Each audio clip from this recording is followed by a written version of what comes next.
சிங்கத்தமிழ சங்கத்தமிழ. இந்திய சுதந்திர போராட்டத்தின் போது ஆங்கிலேயருக்கு அதிகபட்ச குடைச்சல் கொடுத்தது யாரு அப்படின்னு பார்த்தா அது நம்ம ஐயா வாவு சிதம்பரம் பிள்ளை தான். மற்றவங்க எல்லாம் வெள்ளையனே வெளியேறு அப்படின்னு போராடிட்டு இருந்த போது எதை செஞ்சா ஆங்கிலேயரின் அடிமட்டத்தையே ஆட்டம் காண வைக்க முடியும் அப்படின்னு யோசிச்சு சுதேசி கப்பல் விடணும் அப்படின்னு முடிவு பண்ணி வெற்றிகரமா 2 கப்பலையும் விட்டு காமிச்சாரு. அதனால தான் அவரை கப்பலோட்டிய தமிழன் அப்படின்னு சொல்லுவான். இந்தியாவிலேயே யாராலையும் நினைச்சு கூட பார்க்க முடியாத ஒரு விடயத்தை வெற்றிகரமா நடத்தி காமிச்சாரு வாவு சிதம்பரம் பிள்ளை. இதனால தான் ஆங்கிலேயருக்கு அவர் மேல பயங்கர கோபம். அவர் எப்படியாவது 40 ஆண்டுகள் சிறை தண்டனை கொடுத்தாங்க. இதை கேட்டு ஒட்டுமொத்த தமிழகமும் கொதிச்சது. ஏன்னா இந்திய சுதந்திர போராட்ட வரலாற்றில் யாருக்குமே 40 ஆண்டுகள் சிறை தண்டனை கொடுக்கப்பட்டது கிடையாது. இதுல இருந்தே வஉசியோட போராட்டத்தின் வீரியத்தை நாம புரிஞ்சுக்கலாம். உதாரணமா அவலாம், நான் ஆரம்பித்த இந்த கம்பெனி வியாபார கம்பெனி மட்டுமல்ல, மூட்டை முடிச்சுகளுடன் வெள்ளையர்களை இந்நாட்டை விட்டே வெளியேற்றுவதற்கே இக்கப்பல் அப்படின்னு முழங்கினாரு வஉசி. இதை கேட்ட அவரோட நண்பரான சுப்பிரமணிய சிவா, மூட்டை முடிச்சுகளுடன் போவானேன், அவற்றை இங்கேயே போட்டுவிட்டு போகட்டும், இந்நாட்டில் சுரண்டி சேர்த்த மூட்டைகள் தானே அப்படின்னு பேசினாரு.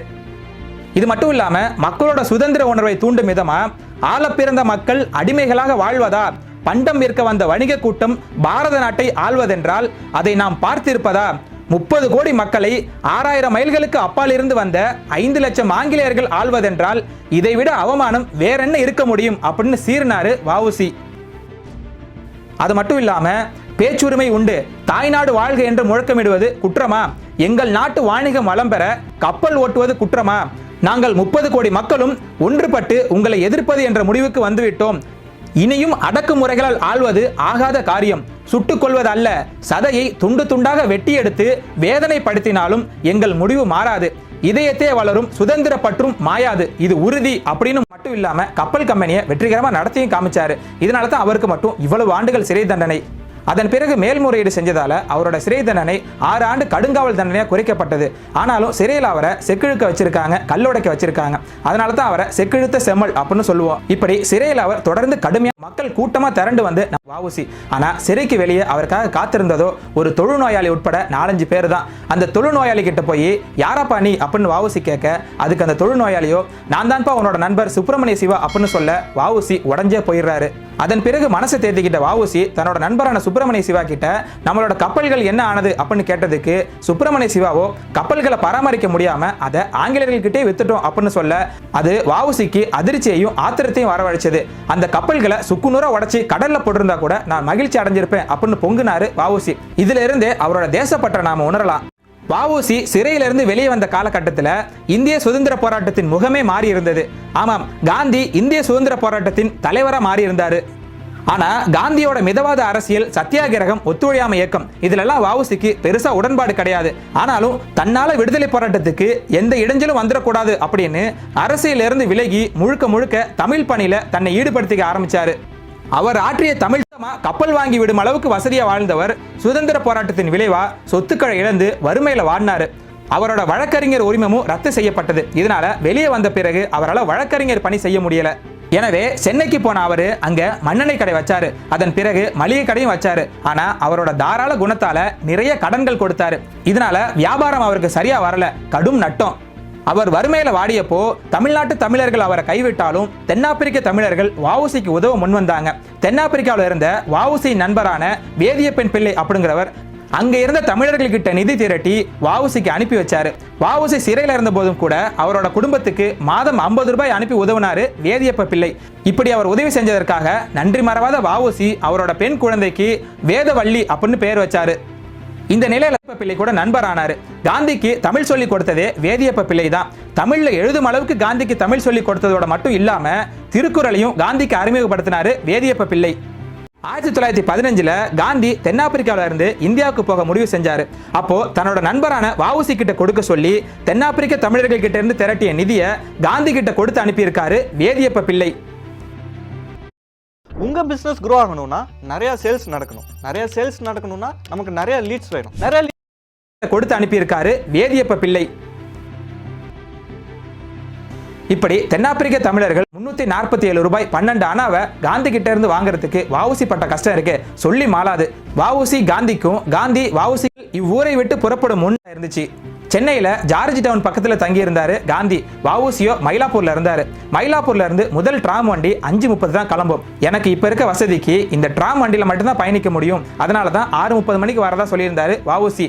சொந்தமா கப்பல் வாங்கி விட்டவர் சென்னையின் ஒரு பகுதியில இருந்து இன்னொரு பகுதிக்கு போக முடியாத அளவுக்கு வறுமையில இருந்தாரு அப்படிங்கறதே வேதனை அளிக்கக்கூடிய ஒரு விடயம் தான்.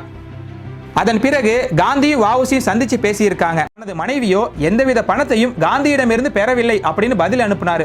கூடவே அந்த கடிதத்துல தாங்கள் தவறாக கருதவில்லையாயின் நான் ஒன்று சொல்வேன், அது தங்களுக்கு அனுப்பப்பட்டு விட்டது என்றே இவ்வளவு காலமாக கருதி இருந்தேன்.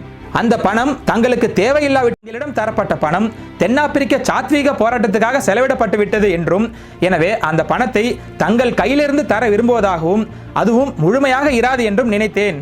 எனவே அது குறித்து இனிமேல் தாங்கள் தொந்தரவு பட வேண்டியதில்லை என்று எழுதினேன். ஆனால் இம்மாதம் 20ஆம் நாள் தாங்கள் எழுதிய கடிதத்திலிருந்து அந்த பணம் எதற்கும் செலவிடப்படவில்லை என்பதும் அது இன்னும் எனக்கு தரப்படுவதற்காக தங்களிடமே இருக்கிறது என்பதும் தெளிவாகிறது. கடந்த 2 ஆண்டு காலமாக சில தென்னாப்பிரிக்க நண்பர்கள் தயவே என்னையும் என் குடும்பத்தையும் காத்து வருகிறது என்பதை நான் ஏற்கனவே தங்களிடம் நேரில் தெரிவித்துள்ளேன். ஆதலால் தாங்கள் தங்களுக்கு வசதிப்பட்ட போது அன்போடு அப்பணத்தை அனுப்பி உதவ வேண்டுகிறேன் அப்படின்னு எழுதியிருந்தாரு. கடிதம் எழுதி பஸ்ஸால காத்திருக்க முடியல. காரணம் அவரோட வறுமை. இதனால தங்கள் நண்பர் கொடுத்த பணம் இவ்வளவு என்று தோராயமாகவாவது தங்களுக்கு தெரியாதா? தெரியும் என்றால் அத்தொகையினையோ அல்லது அதன் பெரும் பகுதியையோ தாங்க தமிழ்ல எழுதியிருந்தாரு. அந்த கடிதம் முழுமையா கிடைக்கல. அந்த கடிதத்தில் என்ன எழுதியிருந்தது அப்படின்னா, கார்டு வந்து சேர்ந்தது, தென்னாப்பிரிக்காவில் இருந்து இன்னும் வந்து சேரவில்லை, எனக்கு தெரியவில்லை, வருவதற்கு 3 வந்தே மாதரம் மோகன்தாஸ் காந்தி அப்படின்னு தான் எழுதியிருந்தது. இந்த கடிதம் தமிழ்ல எழுதியிருந்ததை பார்த்ததும் வஉசி தன்னோட வறுமை எல்லாத்தையும் மறந்து ரொம்பவே மகிழ்ச்சி அடைஞ்சிருக்காரு.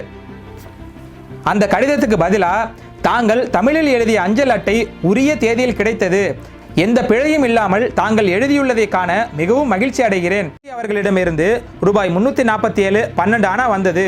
ஓர் அச்சாபீஸ்காரருக்கு புதிய டைப்புகள் வார்ப்பதற்காக ரூபாய் 100 கொடுத்தேன். பாக்கியை கொண்டு எனது கடன்களில் ரூபாய் 50 தவிர மற்ற எல்லாவற்றையும் நிவர்த்தித்து விட்டேன். காகிதம் வாங்கும் போதுதான் இனி பணம் வேண்டும் அப்படின்னு எழுதியிருந்தாரு. காகிதம் வாங்க பணம் வேணும் அப்படின்னு வஉசி குறிப்பிட்டதுக்கு காரணம், அப்போ அவர் தொல்காப்பியத்தையும் திருக்குறளையும் அச்சில் ஏற்றும் முயற்சியில் ஈடுபட்டிருந்தாரு. அது மட்டும் இல்லாம தென்னாப்பிரிக்காவிலிருந்து பணம் அனுப்பிய அத்தனை பேரோட பட்டியலையும் 1917ஆம் ஆண்டு அவர் வெளியிட்ட திருக்குறள் மணக்கூடர் உரையின் இறுதியில் வெளியிட்டிருந்தாரு வஉசி. இதுதான் அந்த பட்டியல். அனுப்பிய 347 ரூபாய்க்கு மட்டும்தான் கணக்கு இருக்கு. இது தவிர ரூபாய் 5000 காந்தி கிட்ட கொடுத்து அனுப்பியிருக்காரு வஉசியோட நண்பரான வேதியப்ப பிள்ளை. அந்த பணத்தை வஉசி கிட்ட கொடுக்காம கிட்டத்தட்ட 8 வருடங்கள் இழுத்து அடிச்சிருக்காரு காந்தி. இதனால குஜராத்துக்கே போய் நேர்ல பணத்தை கேட்டிருக்காரு வஉசி. அப்போ அவர்கிட்ட அந்த பணம் செலவாயிடுச்சு, இதனால அந்த பணத்தை வட்டியோட போய் என்னோட நண்பர் ஒரு தட்டை வாங்கிங்க அப்படின்னு சொல்லியிருக்காரு காந்தி. சரின்னு காந்தி சொன்ன நபரை போய் பார்த்த வஉசி அவர்கிட்ட அந்த பணத்துக்கு வட்டியெல்லாம் கொடுக்க வேணாம், 5000 மட்டும் கொடுங்க போதும் அப்படின்னு கேட்டாரு. ஆனாலும் அவரு முழு பணத்தை கொடுக்காம பாதி பணத்தை மட்டும் கொடுத்திருக்காரு. இதனால வெறுத்து போன வஉசி மீதி பணத்தை கேட்காம அங்க இருந்து கிளம்பி தமிழ்நாட்டுக்கு வந்துட்டாரு. இப்படி தான் வாங்கிய ஒவ்வொரு ரூபாய்க்கும் கணக்கு காட்டி பணம் கொடுத்தவங்களுக்கு நன்றியும் தெரிவிச்சிருக்காரு நன்றி மறவாத வஉசி. ஆனா நேர்மையின் சிகரம் அப்படின்னு ரூபாய் நோட்டுகளை சிரிக்கிற காந்தியோ வஉசி வறுமையில இருக்காரு அப்படின்னு தெரிஞ்சுமே அவருக்கு சேர வேண்டிய பணத்தை கொடுக்காம இழுத்தடிச்சிருக்காரு. அது மட்டும் இல்லாம காந்தி எழுதிய சுயசரிதையில வஉசி பத்தியோ அவரோட சுதேசி கப்பல் பத்தியோ ஒரு வரி கூட இல்ல அப்படிங்கறதா ஆச்சரியம் அளிக்கும் உண்மை.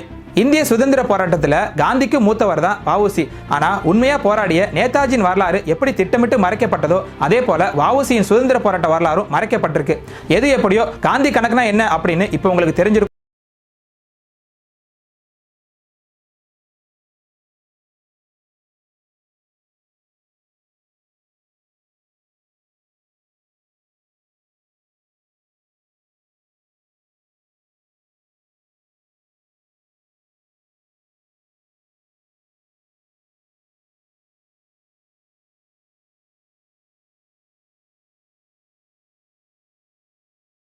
இந்தியர்களை அடிமையாக்கி ஆள்றத பார்த்து அவர்களை நாட்டை விட்டே விரட்டணும்ட்டு ஆங்கிலேயர்களை கடுமையா எதிர்த்த வஉ சிதம்பரனார் பின்னால அவருடைய மகனுக்கே ஒரு ஆங்கிலேயர் பேர் வச்சாருன்னு எத்தனை பேருக்கு தெரியும்? ஆமாங்க, சிறையில கடுமையான தண்டனைகளை அனுபவிச்ச வஉ சிதம்பரனார் விடுதலை ஆகி அரிசி பருப்பு விற்கிற வியாபாரத்தை பண்ணாரு. இதை பார்த்த ஒரு ஆங்கிலேயர் நீதிமன்றத்துக்கே சென்று இவரோட வாதாடும் திறமைக்கு அந்த நீதிமன்றமே நடுங்கும். அப்படியாப்பட்ட ஒரு வழக்கறிஞரை இன்னைக்கு அரிசி பருப்பு விற்கிற நிலைமையை பார்த்து இவரை விடுதலை செஞ்சிட்டீங்க, ஆனா வழக்காடும் உரிமையை தரல. இது தேச விரோதம் போல் சட்ட விரோதம்னு சொல்லி வஉ சிதம்பரனாருக்கே வழக்காடும் உரிமையை வாங்கி கொடுத்த ஆங்கிலேயர் தான் வாலஸ். 1908 கோரல் மில் ஸ்ட்ரைக் முதல் முறை அதை செய்தது வாவு சிதம்பரம் பிள்ளையும் சுப்பிரமணிய சிவா என்கிற அவருடைய வலது கரம், இந்த 2 பேரும் சேர்ந்து தான் இதை பண்ணாங்க. சனிக்கிழமை ஞாயிற்றுக்கிழமை அதெல்லாம் ஒன்றுமே இல்லை, கண்டினியூஸாக விடாமல் வேலை செய்யணும். லன்ச் பிரேக்குனா அந்த 3-4 நிமிஷம் 5 நிமிஷம் சாப்பிட்றதுக்கு அப்புறம் அதுக்கு மேலே கொஞ்சம் தாமதம் பண்ணால் கூட பெரம்பில் வந்து அடி விழும். ஸோ லஞ்சுக்காக ஒரு ஒரு விடுமுறை ஒரு நேரமே இல்லை. உடம்பு சரியாக இருக்கோ இல்லையோ வேலை வந்து பண்ணி தான் ஆகணும். 365 நாள் வேலை செய்யணும். 1 வாரமோ 2 வாரமோ நான் வீட்டுக்கு போகிறேன், மாமியார் வீட்டுக்கு போகிறேன்னா சொன்னால் ஜெயிலில் போட்டுருவாங்க. இதுவும் மாமியார் வீடுறான்னு இங்கே தள்ளிடுவாங்க. இப்படி இருந்த சூழ்நிலையில் உள்ள வராரு நமது கதாநாயகன். பார்க்குறாரு இது வந்து அநியாயம், இந்த அநியாயத்தை நம்ம எதிர்த்தே தீரணும்னு சொல்லி ஒரு பெரிய ப்ராக்டிஸ், பெரிய பிஸ்னஸாக வச்சுட்டு இருந்த அவரது வக்கீல் தொழிலை எல்லாத்தையும் அப்படியே உட்கார வச்சுட்டு வந்து இந்த தொழிலாளிகள் கிட்ட பேசுகிறார். அந்த காலத்தில் ட்ரேட் யூனியன்ஸ் அதெல்லாம் ஒன்றுமே இல்லை. கம்யூனிசம் பிறந்தது 1917 தான். இது வந்து 1908 போய் சொல்கிறாரு, எப்படிடா நீங்கள்லாம் வேலை செய்யணும் முடியும், நீங்கள் ஒரு 5 நாள்லேருந்து 10 நாள் வரைக்கும் வேலை நிறுத்தம் செய்யுங்க, மற்றெல்லாம் நான் பார்த்துக்கிறேன்னு சொல்கிறாரு. அப்போ அவங்க சொல்கிறாங்க, சார் நாங்கள் தினக்கூலி, எங்களுக்கு எங்கே சார் சொல்லும்போது அவர் சம்பாரித்து வச்சுருந்த கொஞ்சம் காசு கூட எடுத்து இவங்ககிட்ட கொடுத்து இருக்கிற வரைக்கும் கொடுத்துட்டு அவரும் சுப்பிரமணிய சிவா ஒரு 5-6 நாள் நீங்கள் வேலைக்கு வராதிங்கன்னு சொல்லி அந்த வேலை நிறுத்தத்தை வந்து கட்டமைச்சு அதுக்கு தலைவராக இருந்து இயங்கினார் வாவு சிதம்பரம் பிள்ளை. அவரும் சுப்பிரமணிய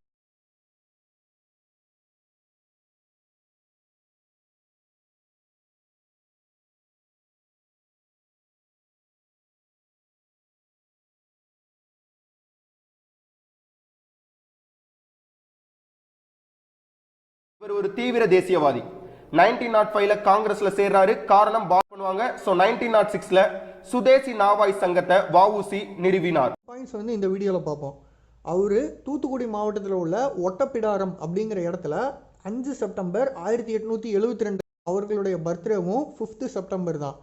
கப்பலோட்டிய தமிழன் மற்றும் செக்கிலோட்டிய தமிழன் மற்றும் செக்கிழுத்த செம்மல் என்று பண்ணாங்க. பட் வந்து ஸ்வராஜ் மாதிரி பிரச்சாரத்திலையும் சின்ன அளவில் தான் வந்து மேற்கொண்டு வந்தாங்க. விஓசி தொடங்குறாரு. பின்னாடி வந்து பார்க்கலாம். அதாவது மிதவாதி பால் லால் அப்படின்னு ஒரு 3 பேர் வந்து இருந்தாங்க. இந்த பால்ங்கிறது திலகர், பால்ங்கிறது பிபின் சந்திர பால், லால்ங்கிறது லாலா லஜபதி ராய். ஸோ இவர்களுடைய வழியை பின்பற்றி தான் விஓசி அவர்கள் சென்றாரு. அதனால் விஓசியும் ஒரு எக்ஸ்ட்ரீமிஸ்ட்டு. இந்த 3 எக்ஸ்ட்ரீமிஸ்டில் பிபின் சந்திரபால் 1907ஆம் ஆண்டு சென்னை வந்திருப்பார். சென்னையில் உள்ள மூர் மார்க்கெட்டு மற்றும் மெரினா பீச்சில் இவர் சுதேச சம்பந்தமான பிரச்சாரங்களில் ஈடுபட்டிருப்பார். இந்தியா வந்து சுதந்திராங்க. இவர் 9 மார்ச் 1908 அன்னைக்கு விடுதலை செய்யப்படுறதா தராங்க. ஆனால் திருநெல்வேலி முனிசிபாலிட்டி ஸ்வராஜ்ய டே கொண்டாடுறதுக்கு உண்டான அனுமதி கைது செய்யப்படுறாங்க. சிறந்த பேச்சாளரான சுப்பிரமணிய சிவா அவர்களும் விஓசி அவர்களும் 1907ஆம் ஆண்டு வேலை நேரத்தை குறைக்கவும் அவங்களுடைய ஊதியத்தை அதிகரிக்கவும் இவங்க கோரிக்கைகளாக விடுக்கிறாங்க. போராட்டம் மிகப்பெரிய அடிச்சு கொடுத்தாங்க. அதே சுதேசமித்ர இதழிலும் 7 ஜூலை 1908 அன்னைக்கு சுப்பிரமணிய சிவா மற்றும் விஓசி அவர்கள் மேலே பிரிட்டிஷ் விஓசிக்கு ஆதரவாகவும் பிரிட்டிஷ் கவர்மெண்ட்டுக்கு எதிராகவும் கோர்ட்டில் வந்து சாட்சி சொல்கிறாரு. அதனால் பிரிட்டிஷ் கவர்மெண்ட் பாரதியாரை கைது செய்ய சொல்லி அரெஸ்ட் வாரண்ட்டாக பிறப்பிக்கிறாங்க. பாரதியார் பிரெஞ்சு கண்ட்ரோலில் இருந்த பாண்டிச்சேரிக்கு தப்பிச்சு போயிடுறாரு. சுப்பிரமணிய சிவா அவர்களுக்கு 10 ஆண்டு போக்குவரத்திற்கான பேச தூண்டினதுக்காக செக்கிலுக்க வைக்கிறாங்க. அதனால தான் 1906ஆம் ஆண்டு விஓசி அவர்கள் ஸ்வதேசி ஸ்டீம் நேவிகேஷன் கம்பெனியை தொடங்கினார். தூத்துக்குடிக்கும் கொழும்புக்கும் இடையில வச்சுக்கோங்க. L for Lao, G for Kalia. அந்த கப்பல் இருந்தப்போ ஒரு இந்தியர் மிகப்பெரிய அளவில் 1000 பங்குகள் வந்து கொண்டதாக இருந்திருக்கு. மீதி பங்குதாரர்களாக பாண்டித்துரை தேவர் மற்றும் ஹாஜி ஃபக்கீர் முகமது அவர்கள் இருந்தாங்க. பின்னாடி சென்னை, தூத்துக்குடி, கோயம்புத்தூர், கோவில்பட்டி போன்ற இடங்களில் வசித்து வராரு. 1915ஆம் ஆண்டுக்கு மேலே காந்தி அவர்களுக்கு இவர் கடன் கொடுத்தாரு. பட் அந்த கடனை காந்தி வந்து திரும்ப செலுத்த முடியல. அதனால தான் காந்தி கணக்கு அப்படிங்கிற வழக்கு மொழி உருவாச்சு. இந்திய அரசாங்கம் விஓ சிதம்பரனார் போர்ட் அப்படின்னு இவருடைய பேரை தூத்துக்குடி துறைமுகத்துக்கு வச்சு சிறப்பு செஞ்சுருக்காங்க. இவர் 1936ஆம் ஆண்டு நவம்பர் 18ஆம் தேதி காலமாயிட்டார். இரண்டாம் உலகப் போர் வந்தால் கண்டிப்பாக இந்தியாவுக்கு சுதந்திரம் கிடைக்கிறது உறுதின்னு இவர் சொல்லிட்டு போயிருக்காரு. அதே மாதிரி இந்தியாவுக்கு சுதந்திரம் கிடச்சிது. இதோட இந்த வீடியோ நம்ம கன்க்ளூட்